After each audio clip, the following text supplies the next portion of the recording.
Hebreos capítulo 5 continúa desarrollando una de las doctrinas más elevadas y transformadoras del Nuevo Testamento en el sacerdocio de Jesucristo. A lo largo del libro, el autor ha estado construyendo el argumento de que Cristo no solo es superior a los ángeles y a Moisés, sino que también es el gran sumo sacerdote, el único capaz de mediar eficazmente entre Dios y los hombres. En este capítulo, ese sacerdocio es comparado con el de Aarón, pero también introducido en una dimensión completamente nueva, el orden de Melquisedec. El capítulo comienza explicando la función de todo sumo sacerdote humano. Era tomado de entre los hombres para representar a los hombres en los asuntos que tienen que ver con Dios. Presentaba ofrendas y sacrificios por los pecados, y debía ser capaz de tratar con compasión a los ignorantes y extraviados, porque él mismo estaba sujeto a debilidad. Esto lo hacía empático, pero también implicaba que tenía que ofrecer sacrificios no solo por el pueblo, sino también por sus propios pecados. Ningún sumo sacerdote se tomaba esta honra para sí mismo. Debía ser llamado por Dios como Aarón. En los versículos 5 y 6, el autor aplica esta misma lógica a Cristo. Jesús no se glorificó a sí mismo para hacerse sumo sacerdote, sino que fue designado por Dios. Aquí se citan dos pasajes clave. Tú eres mi hijo. Yo te he engendrado hoy y tú eres sacerdote para siempre según el orden de Melquisedec. Estas citas muestran que el sacerdocio de Cristo no es terrenal ni temporal, como el de Aarón, sino eterno y celestial. Jesús no heredó un oficio levítico. Él fue establecido por decreto divino en un orden superior, eterno, indestructible. Luego, el autor hace una declaración sorprendente en Cristo. En los días de su carne, ofreció ruegos y súplicas con gran clamor y lágrimas al que lo podía librar de la muerte, y fue oído a causa de su temor reverente. Esta es una referencia clara a su agonía en Getsemaní.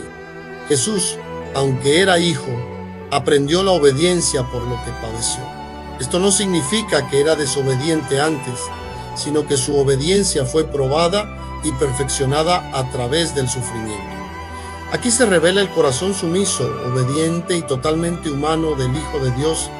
Él no solo enseñó la obediencia, la vivió en carne viva, en dolor real, en lágrimas verdaderas.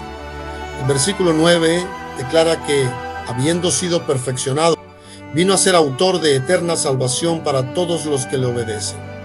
Cristo no es simplemente un mártir o un ejemplo moral.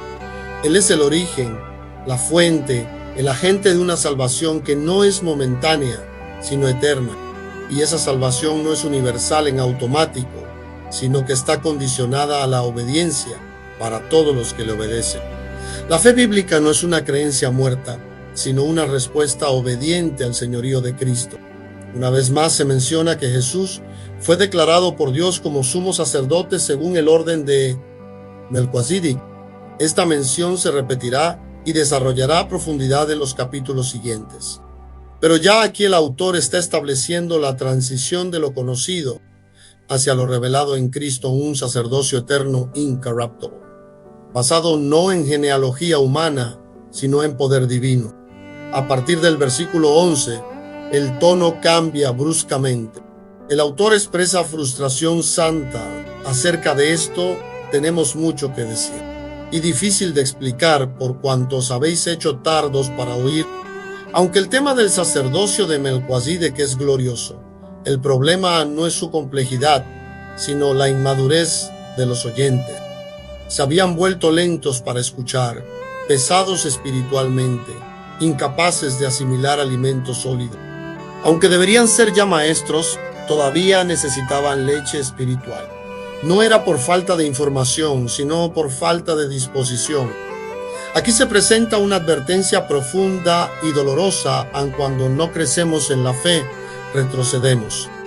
La inmadurez espiritual no es una etapa neutral, es un estancamiento peligroso. El creyente que no se ejercita en el discernimiento queda vulnerable al error, a la duda y a la caída. El autor distingue entre la leche, que es para niños espirituales, y el alimento sólido, que es para los maduros. Aquellos que por la práctica tienen los sentidos ejercitados para discernir entre el bien y el mal. Hebreos 5, por tanto, es un capítulo que nos revela tanto la profundidad del sacerdocio de Cristo como la urgencia del crecimiento espiritual. Jesús es el sumo sacerdote perfecto, no solo por su llamado divino, sino por su compasión, su obediencia, su perfección a través del sufrimiento y su autoridad eterna como fuente de salvación.